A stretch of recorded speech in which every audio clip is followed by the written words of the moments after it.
Hello there guys, I'm Ria. Please support guys. Please subscribe to my YouTube channel and follow my accounts na guys.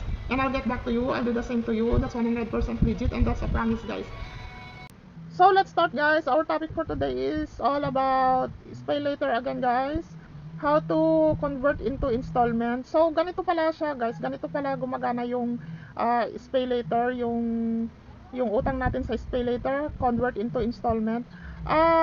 Pwede pala, magagamit mo pala ito guys pag yung utang mo is, ang terms niya is 1 month lang. So pag umutang ka kay pay later ng 1 month lang yung terms niya, later on pwede mo pala siyang i-convert into installment. So mamimili ka nga lang guys kung anong anong utang yan. Halimbawa, meron kang multiple utang kay pay later guys, mamimili ka lang kung alin dyan ang gusto mong i-convert into installment. And parang dito guys is meron lang siyang one option guys, yung 3 months. Yun lang ang option dito guys, walang ewan ko, depende siguro yan guys, depende siguro sa amount kasi 200 pesos to guys eh.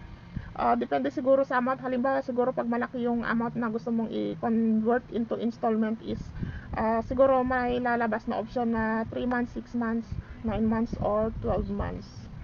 So yun lang guys, kasi maraming nagtatanong guys, marami akong nababasa sa mga reviews, sa mga comments sa reviews na paano daw ba i-convert, ano daw itong convert into installment ni pay later. So yun nga guys, ang convert into installment ni pay later is if meron kang utang na nasa 1 month terms lang. Pero pag ang utang mo dito is 3 months terms na, hindi, ewan ko lang, siguro baka hindi mo na siya pwedeng i-convert. Ang nako-convert lang siguro dito is yung 1 month terms, convert into installment into multiple months siguro. Multiple months, tama ba? Yun lang guys, yun lang. So yun lang guys, yun lang ang gusto kong i-share sa video ito guys.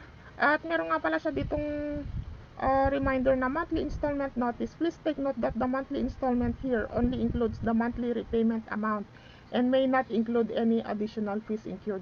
Syempre, bago kayo kung gagamitin nyo itong convert into installment guys, reviewin nyo mabuti bago kayo mag-proceed.